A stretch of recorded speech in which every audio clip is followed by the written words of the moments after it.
Hello there, my Gummy Knights, and welcome back to Echo Chamber. Now, getting back into what if Goku achieved the Ikari state. So, in the last part of the What If, the Saiyan saga ultimately ended up coming to a more classical conclusion, with both Raditz and Nappa dying in their respective portions of the arc, albeit in different ways than they would originally. With Vegeta, of course, at the end of the day being spared and ultimately leaving after being defeated in battle. And although there were casualties, they're not exactly the same as they were in canon. For example, Yamcha was the first person to die in canon, but here he was actually the last Z-Fighter left alive, disregarding both Piccolo and Goku, with ultimately most of the Z-Fighters being restored by Kami due to the wish, that being both Tien and Yajirobe. The other two fighters, being both Krillin and Chaozu, weren't able to come back. This is due to the fact they had already died previously and thus could not be wished back with Earth's Dragon Ball, so a plan was devised in order to go to the homeland of both Kami and Piccolo, that being Namek, in order to get the Dragon Balls there and wish those two back to life, with the entirety of our Z team getting both the knowledge and help to make this dream a reality, which led us into a 6-month preparation that they would need in order to be able to take the journey to Namek, and we're picking up with this story right now.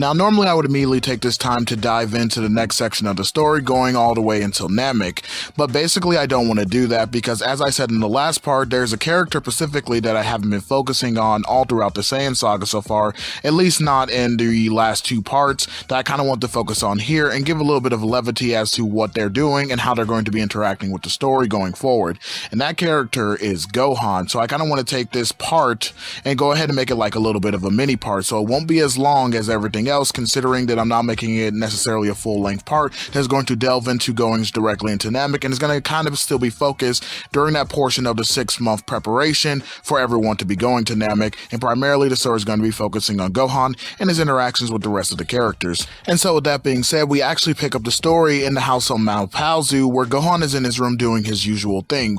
In this particular instance, he was actually studying, but began to get bored, really thinking about wanting to do something else.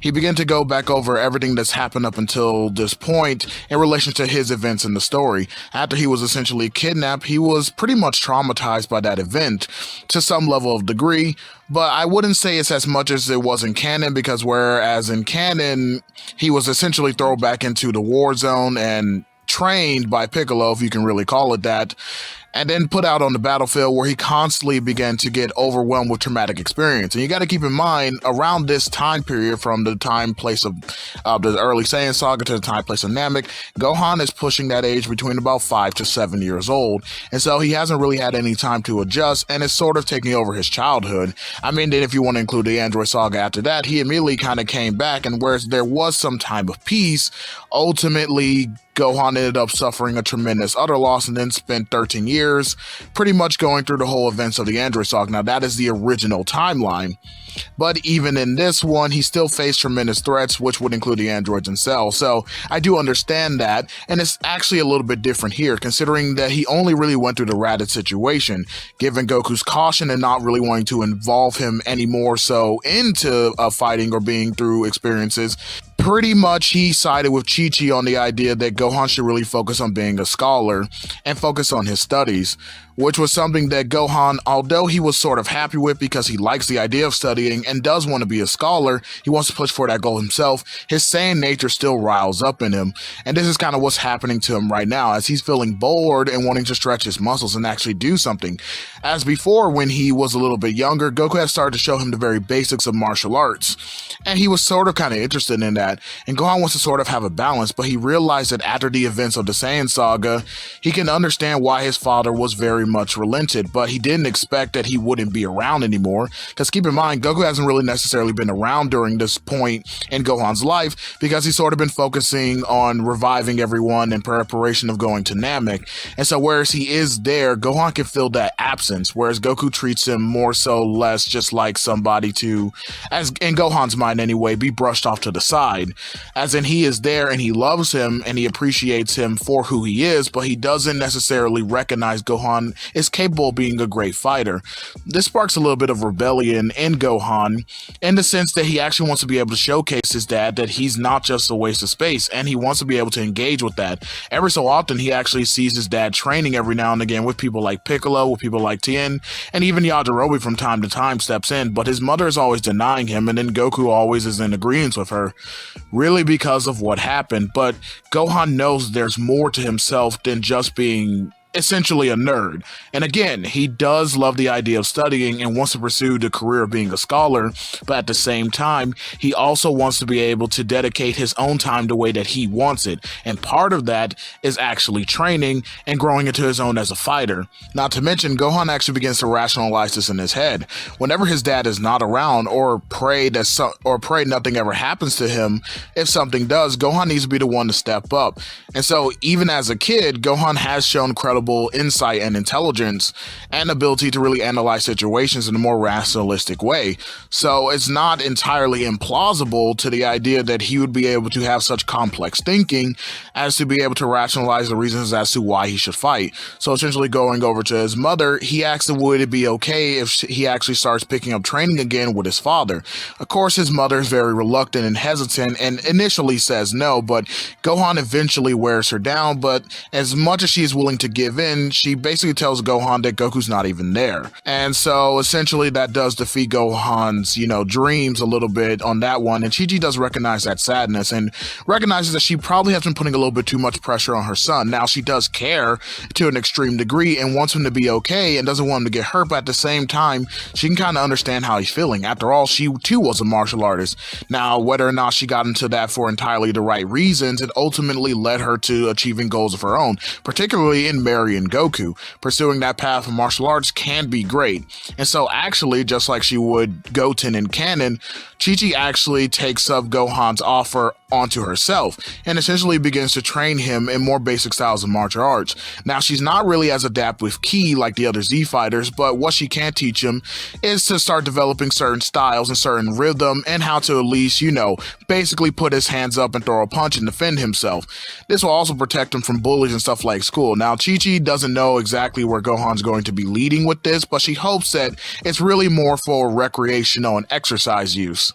But little does she know, Gohan's actually really looking to pursue higher levels of power. And so whereas he is appreciative of Chi-Chi engaging with him like this, he more so does want his father, especially given the fact that as it stands right now, there is no way that Chi-Chi will be able to take him to those higher levels of power and ability, something that he's sort of seeking. Again, his same blood is playing a part into this. This actually transitions us over to Otherworld and on King Kai's planet, where pretty much the remaining of the Z fighters, including the dead ones, are currently training, with Goku and Piccolo being the main teachers in regards to this training and helping everyone else evolve, considering that they are pretty much so far above the rest of the group and have already learned not necessarily everything that King Kai could have had to offer them, given the fact that in earlier parts we did point out that they essentially took somewhat different paths in regards to what they were learning, but overall they are still pretty much successful in being teachers and able to convey King Kai's message, which takes a lot of the stress off of his back and training a whole new group of people, which he does note the idea that his planet is getting very crowded. And wanting to kind of levity this, he does point to Goku and Piccolo to the idea that since he was able to teach them the instant transmission, there was an entire species related to the instant transmission that could potentially help them go further in their training in regards to learning more about the techniques that come from this world. The world he's talking about, of course, is Yardrat. However, they won't necessarily be going there because, again, as King Kai points out, most likely as to where they currently are, they probably won't be able to reach it. But they do note that if they ever do get the chance in the future, especially with space travel being now a thing for them to be able to do, that they should go ahead and check out that planet, as it would greatly help them in regards to upgrading their power and abilities, mostly specifically focusing on techniques they could teach them. The two men both take it under advisement, recognizing that King Kai is right. It could be something to look into in the future. But anyway, everyone continues to go back to their training, but both Piccolo and Goku ended up ultimately finishing because really in regards to this training, whereas they are going to get stronger, it will more so be beneficial in training with each other because really they're just doing a bit of a waiting game until it's time to go to Namek. So whereas Tien and Yajirobe pretty much stay and remain in regards to training with the other fighters and including Yamcha in order to further increase their abilities and hopefully finally unlock some of more of King Kai's techniques, Goku and Piccolo decide to return to Earth. Upon reaching the Earth, the two men struck up a conversation about everyone's progress that they've been able to achieve in the last 3 months, both being elated at the idea that everyone has gotten tremendously stronger since even the last time that Vegeta was here.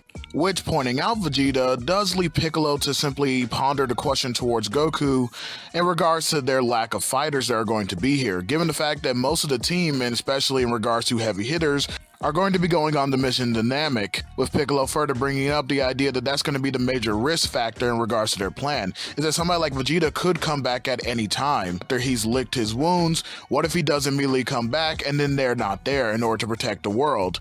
Now, of course, he does respect the idea that everyone is getting stronger, but he does want to know if there's any stronger people that they could possibly rely on in regards to protecting the Earth. This does kind of stump Goku as well, as he recognizes that other than Yajirobe, there probably wouldn't be anyone else strong enough. And Yajirobe is training currently on King Kai's planet, but would he be strong enough alone and on his own? Which does draw into question the idea as to whether or not they might want to hang back a little bit just to kind of like see. Which Piccolo says no, they should stay on the trajectory, especially because they are going to be spending a half a year already still on the planet, happening to wait until the preparations are made for them to be able to leave in the first place. With Goku basically nodding in disappointment, but Piccolo does remember something. Piccolo remembers back during the earlier point during the Saiyan saga, in regards to Gohan. Now, Gohan wasn't actually able to show off his hidden power necessarily to his fullest degree, but he was able to charge up. Piccolo and Goku both were able to feel that level of power. Although it necessarily didn't work against Raditz, it was still a great amount of power that Gohan was able to start channeling and charge up, which prompts Piccolo to bring up the idea that maybe Goku should start training Gohan, considering that he could be a very strong asset, which Goku almost immediately rejects, especially given the idea that he does respect it and he does know that Gohan maybe has potential, but he just doesn't know if that's a safe bet or idea, that he's essentially worried that he might get hurt. And essentially Goku's worries boil down to him being a father. And Piccolo, he does essentially understand this, but at the same time, he's sort of going to go against Goku here in this moment, considering that as though he does respect Goku's wishes, he thinks that this is something that he wants to necessarily test out for himself, and that if he is ultimately right, he could show that to Goku. So what he actually ends up doing is, when Goku's not actually at the house at the moment, he does end up going over to Mount Paozu, waiting for Goku to leave, and then essentially confronting Chi-Chi and asking her with the idea that he could start training Gohan.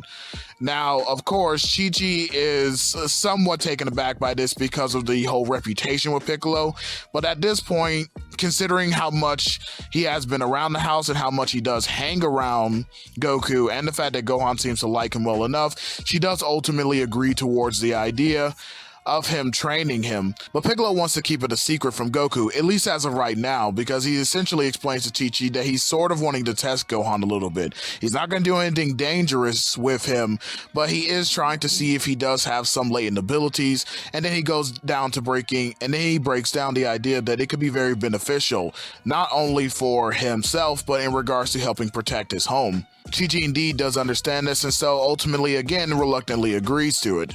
But she does point out that she doesn't like the idea of keeping it a secret from Goku, but Piccolo reassures her that it's just a temporary thing. The fact being that he wants to make sure that it's going to amount to anything rather than just get the two hopes up. And considering the fact that Chi-Chi's already been training Gohan in secret, she essentially kind of agrees with that as well. Speaking of Gohan, he's actually been adapting really well in regards to the basic training that Chi-Chi has been giving him. And although Gohan is having fun and is very appreciative of his mother doing this for him, again, this hasn't really stifled any of his boredom in regards to wanting to do something more.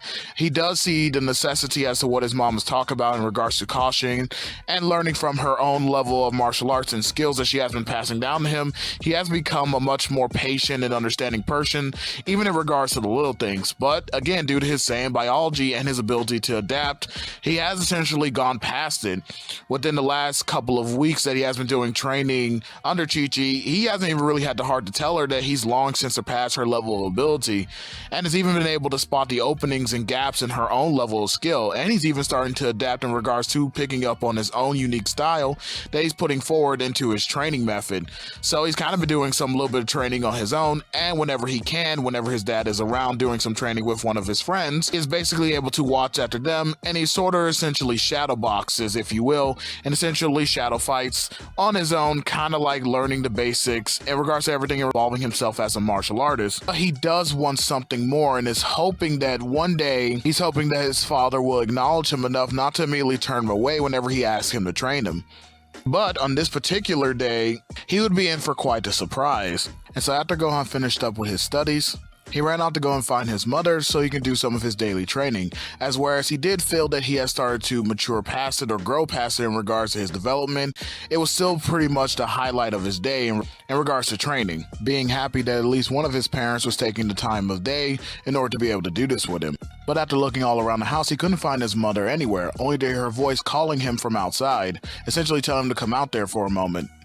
Now keep in mind, Gohan still can't sense energy, so he wouldn't have been aware of the fact that Piccolo was already out there. So you can imagine his shock of seeing Piccolo when he does come out the door and basically being very hesitant. And immediately recognizing his mistake, he apologizes and bows, trying to laugh it off in a familiar way that Goku actually would, which does actually make Piccolo smile a little bit. As now that he's getting a good look at Gohan, he recognizes that he's almost a spitting image of his father, with Chi-Chi essentially explaining the situation to Gohan thereafter. And after everyone's gotten acquainted in regards to the offer that was being made, Gohan ultimately accepted, although he didn't want to sound too excited from fear of upsetting his mom. But he couldn't hide it that well, and this is something that she immediately noticed. It's somewhat making her chuckle to herself, as she too began to see a lot more of Goku in him, recognizing that although he will always be her son, she can't be an overbearing mama hawk forever, that she's going to have to let her baby bird leave the nest, pointing out to herself that no matter what, she will always want his best interests and is willing to protect him no matter what. But with the deal being said and done, and Gohan accepting the proposal, he essentially runs over to his mother and hugs her tightly, thanking her profusely, but also echoing the idea that he will not stop his studying, that in fact he's going to work twice as hard in regards to both, echoing once again the idea that he wants a balance in his life in regards to his studies and his training. Him saying that he basically recognizes that there are going to be points in his life where both are needed in regards to both brain and bronze, switching back and forth so that way none really takes over his life in one way or another. So he seeks to master both areas.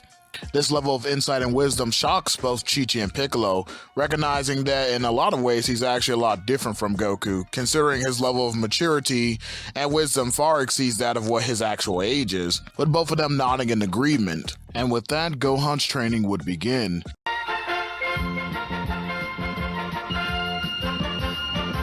Piccolo began Gohan's training, with the first step again being strength and endurance. So for a month, he actually took Gohan out towards a local mountain range and essentially sort of put Gohan in the wilderness. But whereas unlike in canon, where he sort of just forced Gohan into the situation and didn't really have a guiding hand and just hope for the best in regards to Gohan's survival, he's actually doing this with far more of a greater purpose.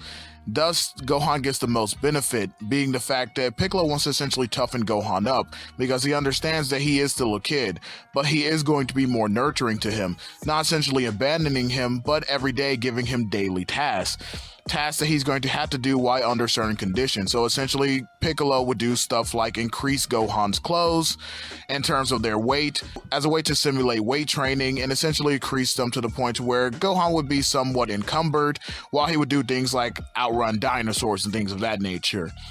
Essentially, Piccolo would still look after him to make sure he didn't get into too much trouble, because he knew he would have other hell to pay if anything serious happened to Gohan. But this was a way in order to build his dexterity and agility and things of that nature. Very similar to the way that Master Roshi ultimately trained Krillin and Goku back when they were younger. And after that first month, it was essentially a success. Gohan had shown tremendous gains, and keep in mind, he is in a more peaceful environment and does have a more gentler Piccolo teaching him, because this Piccolo is a lot softer, not necessarily in terms of overall personality, but when I say softer, I mean that he has a more gentler approach when it comes to this sort of thing, and the fact that he's nicer, having spent a lot more time with Goku and the rest of the other Z fighters over this long period of time, and so definitely has mellowed out from his whole take over the world.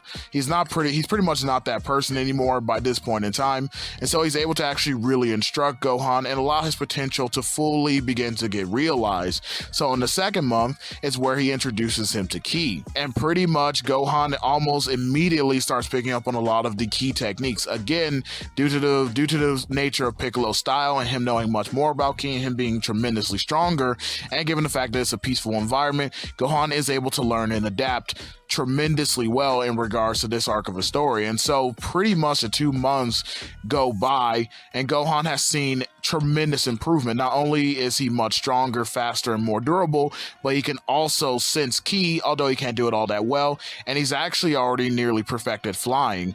So he can essentially go, but he can't go for long periods of time.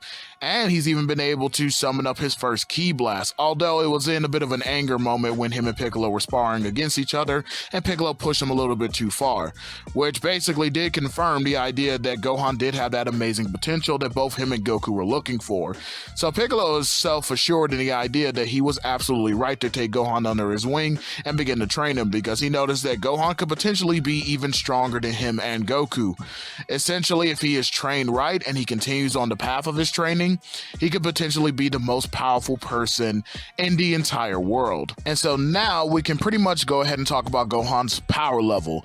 Now, I know that some people are probably going to criticize me a little bit because I am really going to be jumping up Gohan's power, but I think I gave enough of a reason as to why I think it should be this high. Now, it won't even be as high as it was when he started out in the Saiyan Saga after a year's worth of training, because obviously it's a much longer time frame, and eventually Piccolo does warm up to him and does help him progress, pretty much in the latter half of 6 months. But here we don't really get that. We only get about 2 months. So again, a longer time frame is going to show more significant gains, but still Gohan's power level here is going to be significantly higher than what it otherwise would be. So this time he goes from maybe about a 2. I can't remember his canonical power level. I think it was either 1 or 2 in regards to this time of his life, because he's about 6.5 now. So during this point in his life, I would say he's about 1 to 2. And then of course, if he had a rage boost, he can get up into the, thousands, if you will. And so here he's actually go from that 1 to 2 power level all the way up to a power level of now 500. Like I said, it's not as much as it was canonically, but it is still significant enough to see that it is a drastic leap and gap from where he initially started. Like I said, pretty much hitting that 500 to near getting to 1,000 in terms of his overall power level is basically where I see Gohan after the 2 months of training. All that being said, Gohan has made tremendous strides, being leaps and bounds ahead of where he just was only a couple of months ago. And the one person that Gohan wanted to show off to the most was none other than Goku. And so basically, after their training was done, after the 2 months, Gohan had asked Piccolo for a favor, one that he wanted to ultimately incorporate both Piccolo and Chi-Chi in on. It was essentially to try and ambush Goku, so essentially he can go ahead and fight him. Now, this wasn't going to be anything serious. It was basically his way of hoping that, Goku would ultimately acknowledge him, because he was excited, but he wouldn't be able to really revel or appreciate that excitement if his dad didn't feel it for him too, because he wanted to show him just how strong he became. And Piccolo understood this immediately. Given the fact that he is a warrior and has been hanging out with Goku, he understands how he feels about the nature of fighting and expressing language through fighting. So in other words, expressing your words through throwing your fists, essentially. And so, knowing that Gohan definitely did need this, Piccolo agreed to it. And ultimately so did Chi-Chi, so they essentially staged a very simple ambush, where Chi-Chi one day was essentially asking Goku if he can go get some firewood out in the woods, and that's exactly what he went to go do. Goku not really seeing anything about it, and understanding that, this is something that they probably need anyway, and so he was just gonna go ahead and do it. Now, of course, Gohan at this time was indeed doing his homework and studying, but he was just mainly pretending, and with Goku basically telling Gohan that he'll be back, and that he can't wait to see what his mom is going to make for dinner. Gohan agreed, and essentially Goku left to go get the firewood. And once he was far enough away from the house, the rest of the plan was enacted. Piccolo ended up teleporting in and giving Gohan a new gi, but before he did, Gohan actually asked for a gi like Piccolo's, because at first Piccolo was going to give him a gi like his father's, but Gohan basically said that since Piccolo was his first master and his first friend, someone who really helped push him forward, he wanted to actually take on his colors. Which did kind of make, Piccolo a little bit flustered. He actually couldn't believe this in regards to having taken on a pupil. He didn't really want to accept it up until this point now, but he actually had become like a real sensei and a genuine teacher. And so with that, he ultimately obliged to Gohan's request.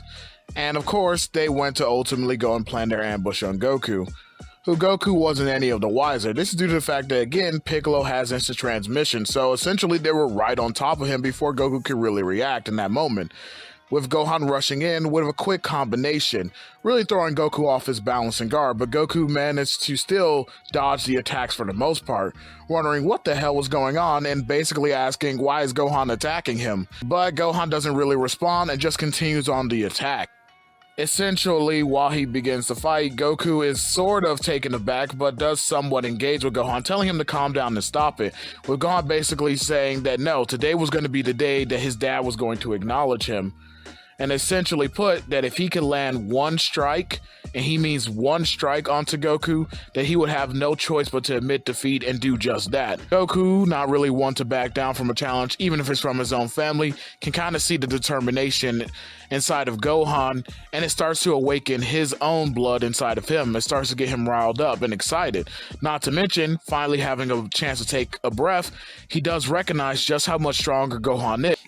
And then looking over to Piccolo with a quick glance, Piccolo ultimately smirks and nods, and Goku nods back at him, understanding exactly what was happening, although he couldn't necessarily believe it that he hadn't been paying attention necessarily.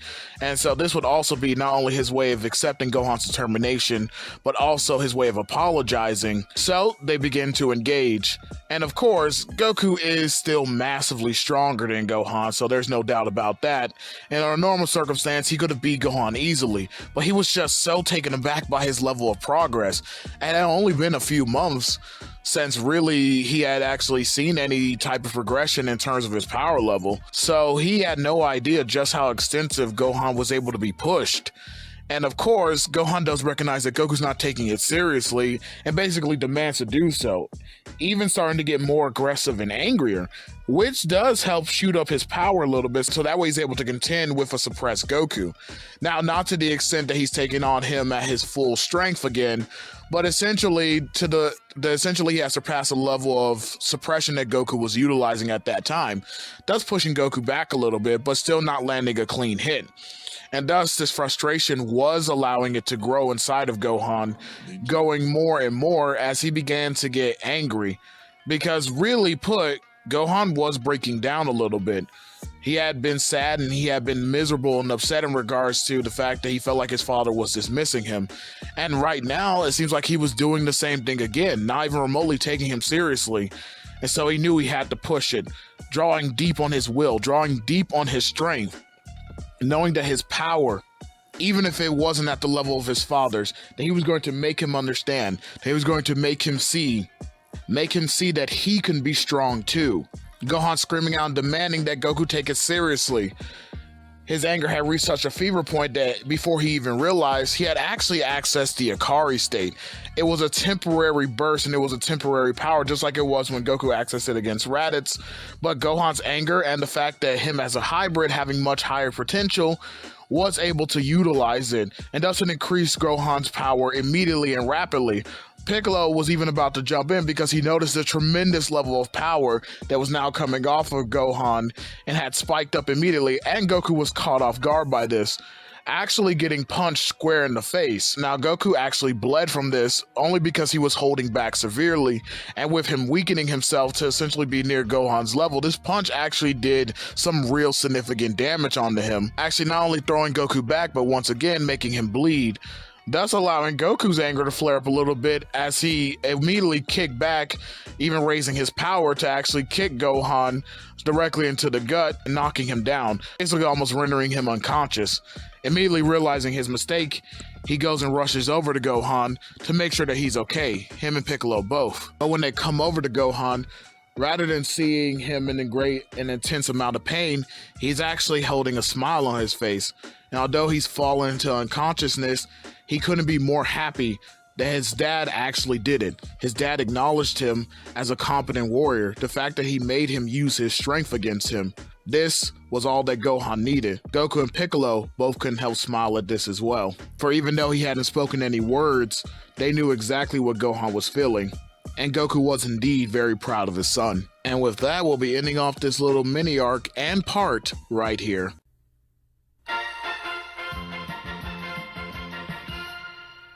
So guys, I know that was a lot, and that might have been a bit of a slog to get through at some points, and I know I'm in the editing room essentially blowing my brains out because there was a lot that I sort of messed up on when it came to the script a little bit, and I had to rework in some changes as the story was evolving as I was essentially writing it out. But hopefully I was able to convey the message very well to you guys, or at least well enough to where you understand it in regards to these guys, because I wasn't necessarily trying to make them so out there. It's just that the dynamics are always changed when it comes to certain scenarios in the story and how characters tend to mature and how they tend to operate, because my whole goal is trying to essentially write them like real people in a certain degree, essentially saying that, you know, you can actually do this in regards to having a conversation with somebody and how a person will respond to this conversation, because you get a lot of what if people who may sort of try to stick to canon with these sort of things and then strictly go off of where they believe the personalities are in canon, not recognizing that their story may have changed a lot of the dynamics within their own what if. And so basically, I don't like to do that. I like to say that if the what if changes these dynamics, then the characters are going to change and evolve differently with them as well. And so I essentially want to be able to keep to that motif while not making them too contrast to what people may have seen or people may have known about the characters before. And so I hope I did a decent enough job with that. And I hope you guys did like this, because like I said, I wanted to include Gohan, and I always love to include Gohan in any what if I do, because I think Gohan's a very fascinating, very interesting character, and I don't think he gets a lot of the best representation, especially when it comes to modern interpretations of Dragon Ball. And I know that some people have defended a lot of his characterization, including in some of his later super arcs and things of that nature, but I personally don't, because I think that it's a lot of misuse and mishandling, and whereas I can see somebody's interpretation, I don't think that it's very handled well by Toritaro or Toriyama in regards to the characterization of Gohan. I think that, you know, him being sort of a Gary Stu in a lot of ways is not necessarily good. I think that he should have a natural progression, and that's why I always try to have in my what if I am going to make him someone who studies as well, to not just essentially be treated as some sort of background character who just is this nerd stuff and is into all this other things, which are normal and fine for a normal person. Like, if a normal person in Dragon Ball who isn't related to the cast was doing this, and you had Gohan's arc towards them, then I'd be perfectly fine with that. But because it is Gohan and what he's supposed to represent in the series, and I do understand about the trauma that he gets from having fighting and why he may not necessarily be as well adapted at fighting or want to be a fighter to, you know, like the same way that Goku or Vegeta are. I get that, and I'm not disputing or taking away from that. They make it very clear in the series that even when Gohan has tremendous amounts of power, that sort of mentality about himself and his pacifistic nature does hinder him a lot. But at some point, especially as he's an adult and he's matured and he understands those emotions, he should have moved past a lot of that and be able to evolve as a person and as a character, and not still be the same person that he was, you know, 15, 16, some odd years ago from where he is right now as an adult. He shouldn't, you know, be getting sporadic power jumps just out of nowhere.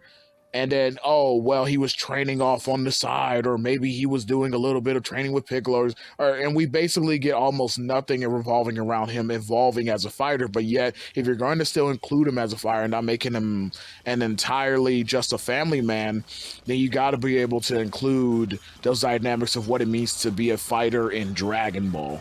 Okay, everyone is different, but Gohan in particular is someone who definitely needs that character development seriously, and so I think that I was able to do it here. And so if he may have seemed aggressive towards the end, it was only because of the way that fighting happens in Dragon Ball, especially among characters. I mean, and this is not something that we haven't seen from Gohan before. Even in Highball Time Chamber, when Goku is training him, he kind of, exerts this a little bit. And even before then, like when he's defying Goku to try to go down and save Piccolo, not understanding the true nature of the situation or Goku's feelings, Goku is lashed out against him. So to me, it makes sense why Gohan may respond in this way a little bit, and why he may get necessarily angry because he's not getting what he's wanting. He is a kid after all.